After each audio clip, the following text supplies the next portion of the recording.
ওই ড্রাগস মারা জানি হ্যাঁ ড্রাগস ফালা ড্রাগস ফালা বড় তো আড়াইবি নি এলাকার ড্রাগস মারার। শিলচরে প্রকাশ্যে নেশা আতঙ্কে পরিবার ও সমাজ।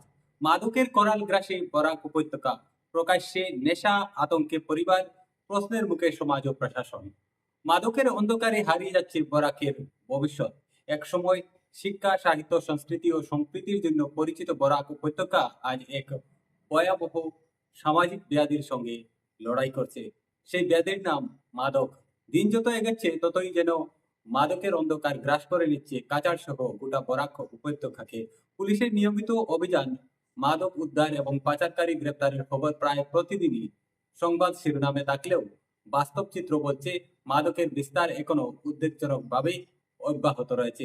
সম্প্রতি শিলচর শহরের বিভিন্ন এলাকা থেকে প্রকাশ্যে মাদক সেবনের কিছু দৃশ্য সামনে আসার পর সাধারণ মানুষের মধ্যে নতুন করে আতঙ্ক ছড়িয়ে পড়েছে।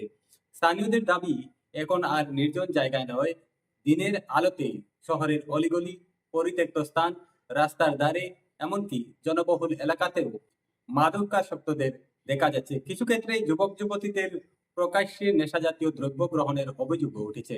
এসব দৃশ্য সমাজের জন্য শুধু লজ্জাজনক নয়, বরং ভবিষ্যৎ প্রজন্মের জন্য এক ভয়ঙ্কর সতর্কবার্তা। বরাক উপত্যকার ভৌগোলিক অবস্থান দীর্ঘদিন ধরেই মাদক পাচার চক্রের কাছে গুরুত্বপূর্ণ বলে বিবেচিত হয়ে আসছে।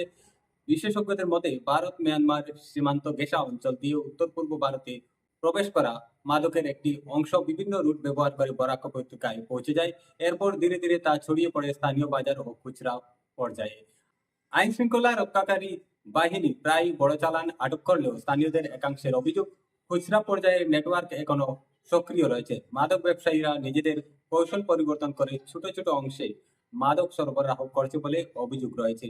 ফলে বড় চালান ধরা পড়লেও মাদক সহজেই পৌঁছে যাচ্ছে ক্রেতাদের হাতে। সমাজবিজ্ঞানীদের মতে মাদকের সবচেয়ে বড় শিকার হচ্ছে যুব সমাজ। কর্মসংস্থানের সংকট, সামাজিক অবক্ষয়, পারিবারিক অস্থিরতা, ভুল বন্ধুত্ব এবং সহজলভ্যতার কারণে অনেক তরুণ নেশার জগতে জড়িয়ে পড়ছে। একবার আসক্ত হয়ে গেলে তাদের স্বাভাবিক জীবনে ফিরে আসা কঠিন হয়ে পড়ে। এর ফলে শুধু একজন তরুণ নয়, ক্ষতিগ্রস্ত হয় পুরো পরিবার। শিলচর এবং বরাক উপত্যকার বিভিন্ন এলাকার বহু পরিবার আজ নীরবে এই যন্ত্রণা বহন করছে। অনেক মা বাবা সন্তানকে হারিয়েছেন নেশার অন্ধকারে। কেউ কেউ আবার প্রতিদিন দেখছেন নিজের সন্তানের ধীরে ধীরে আত্মধ্বংসের দিকে এগিয়ে যাওয়ার অসহায় দৃশ্য। পরিবারের সঞ্চয় শেষ হচ্ছে, সম্পর্ক ভেঙে যাচ্ছে, বাড়ছে অপরাধ প্রবণতা এবং সামাজিক অস্থিরতা। সচেতন মহলের মতে শুধু মাদক পাচারকারী গ্রেপ্তার করলেই সমস্যার সমাধান হবে না।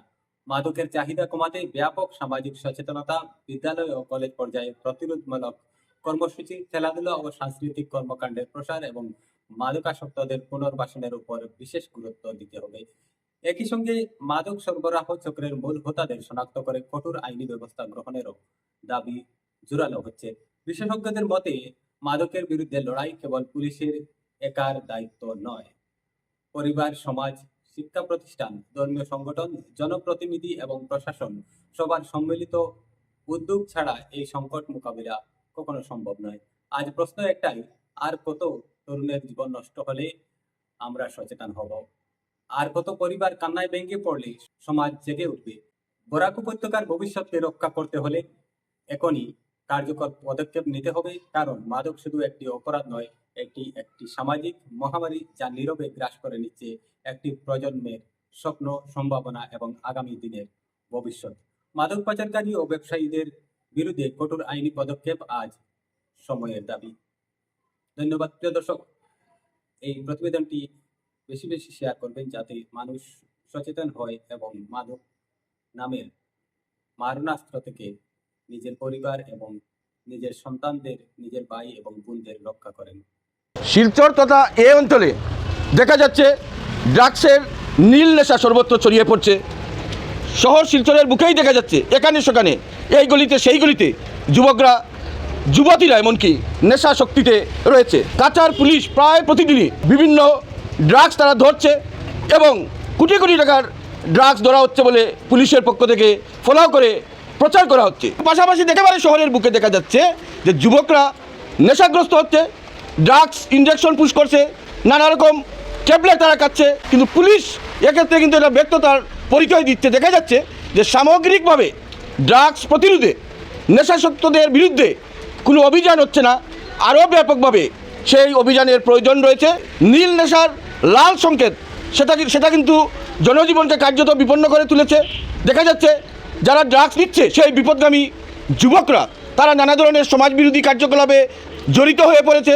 একদিকে যখন ড্রাগস ধরা হচ্ছে সেটা নিশ্চয়ই পুলিশের ভূমিকা প্রশংসনীয়, কিন্তু পাশাপাশি পুলিশকে নিশ্চিদ্র অভিযান চালিয়ে যেতে হবে যাতে যারা ড্রাগস নিচ্ছে, এবং প্রায় প্রকাশ্যেই বলা যায় যে এমনকি দিনে দুপুরে রাতে, এবং দেখা যায় যে এমনও ঘটনা দেখা গিয়েছে যে খুদ সদর থানার পাশেই একটা গলিতে কীভাবে যুবকরা ড্রাগসের নেশা শক্তিতে তারা একেবারে মগ্ন হয়ে রয়েছে।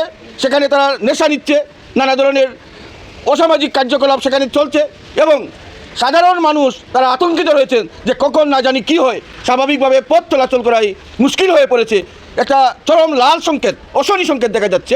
অবিলম্বে ড্রাগস চক্র যারা এর সঙ্গে জড়িত রয়েছে, নেপথ্যে যারা রয়েছে, এই যে বিশাল রমরমা বাজার প্রতিদিন শহরের বুকে কাছাড়ের নানা স্থানে যেভাবে নেশা শক্তিতে নিমজ্জিত একেবারে যুব সমাজ, তাদেরকে উপযুক্তভাবে চিহ্নিত করে এবং কোথা থেকে সেই ড্রাগস পাচার হচ্ছে, কারা সাপ্লাই দিচ্ছে,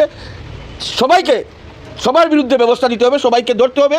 এবং এটা যদি না হয় তাহলে কিন্তু এই অঞ্চলের জন্য সমূহ বিপদ ঘনিয়ে আসছে। আমরা গভীরভাবে উদ্বিগ্ন রয়েছি।